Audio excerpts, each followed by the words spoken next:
I know. But that's another story. That's not about travel. Of course, you got to travel to get there, depending on where they're at or where you live, too. And that can be hard, having your loved one in a nursing home like that. I've seen a lot of things that, whoa, really ruffle my feathers. I don't know why, but they do. I've seen lots of things, heard lots of things. If you have a loved one in a nursing home, make it a point to visit as often as possible. I'm not saying that your loved ones are in danger, so please do not misunderstand what I'm saying. I'm just telling you, there are 6 more people confirmed dead from a nursing home. They had a cool hospital across the street they could take the patients to, and they neglected to do so. I do not understand that. They don't have no choice but to cooperate, but I certainly have to know why. I don't know who they were or why they did it, but it is kind of mean. That's ridiculous, uncalled for. Mother Nature left her own trail of wreckage along the way.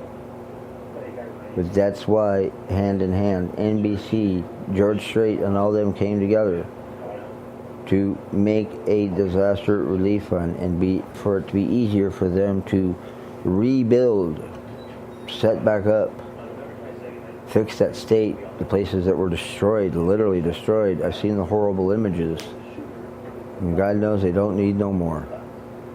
Talk about a travel nightmare. Good God. Dude. Personally, I like Florida. I spent a week there a long, long time ago. But believe me, it's not the same now. Unfortunately, those people got it bad. Really, they did. Talk about a travel nightmare. You should have seen the highway they had to sit in, all that traffic, those cars. Looked like a parking lot at a mall. But I'm sure that you guys probably watch TV or listen to podcasts, although I don't do a lot of news. I could, if that's what you want. There's a lot of things that are going on. A lot of things that are happening that are newsworthy. So, it just depends how you want to do it. But I'd certainly like your opinion, your input, what you want to hear. That's why I'm here. Let's talk. Let's start that conversation that we haven't had yet. I'm in many, many places. I'm broadcast to everybody live. Or you can do it like I said, Speaker.com / Travel Nightmares, and just random updates that I have coming over my phone from my local station here, from the news. So that's how I know. I don't know why things happen. I don't know why we have travel nightmares. I don't know why. I don't know a lot of things. But I do know one thing, that everybody has some sort of travel catastrophe, nightmare, headache. Whatever term suits you better is fine with me. I have no problem with it. Change it however it fits you. If it doesn't fit you, then disregard it. But I will tell you one thing. For me personally, I'd rather fly. It's faster. Or drive. You see more scenery that way. Of course, driving is not possible every place. There's some places you got to fly to. But there's a lot of places you can fly to. Take a train to, a bus, whichever. Bus takes a lot longer, depending on which bus system you ride, Greyhound or Megabus. Either way, if you're on there for a long period of time, which some people are, depending on where they're going, it happens though. But at the end of the day, you're on your vacation, you're spending time with your family, your husband, your boyfriend, your fiance, whichever. Makes no difference. But y'all are having a good time. You got through the headache, you got through the last minute, this, do that, whatever. But you're also tired when you finally hit your destination. Because sometimes traveling can seem like it takes forever. And it does seem like it at times. It really does, unfortunately. I wish it didn't, but it does. I used to travel all the time when I was younger. Not that I'm that old now, but still, it's no fun to travel. Well, I don't mind traveling. I'd just rather have a travel companion. And that's not always possible. Not when you have kids, jobs, it just depends. Wife or husband work outside the home, or both work outside the home to make ends meet. You probably don't get to all the time. Then again, who knows? Whatever it is y'all doing, however it is you get through it, I'm grateful to you. I'm glad for you too. It can be hard at times, especially during the holidays.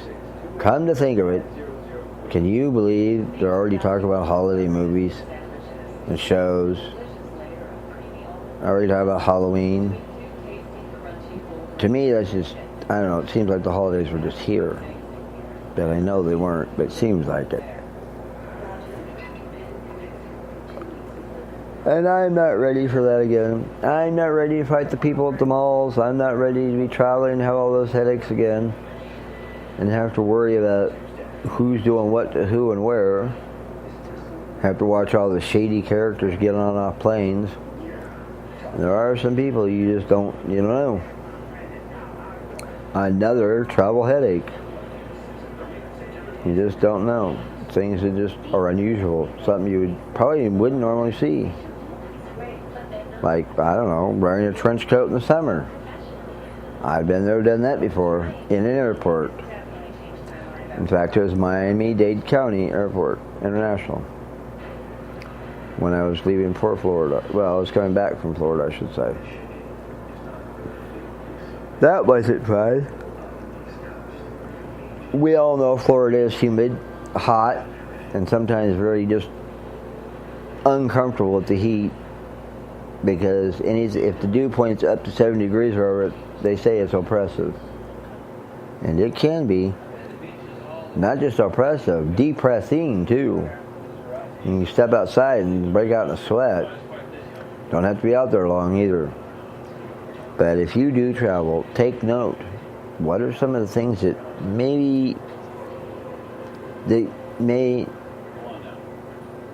that don't excite you too much when you do travel?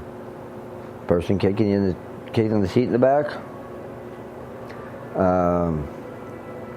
talking too loud on a cell phone or whatever, or to the neighbor sits next to them. I don't know.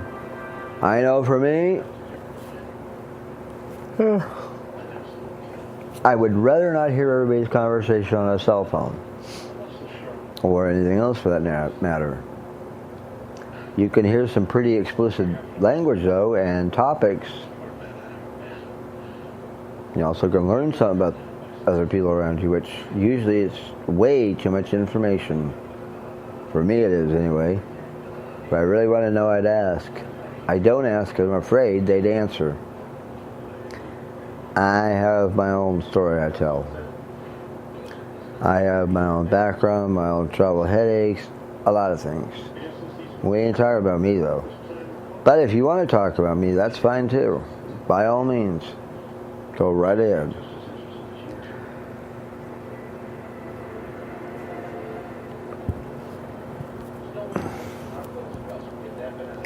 Whatever you guys are planning to do, whatever your routines are, family vacations, business trips, going together, going separately, just remember that at the end of the day, or the end of your trip, it might be better than it was traveling there, getting there. At least once you're there, you don't have to worry about it. Probably have a good time, get some rest, whatever makes you happy. It's the going and coming. It's the going and the coming back, depending on what form of travel you choose to use. I like the planes are faster, like I said a little bit ago.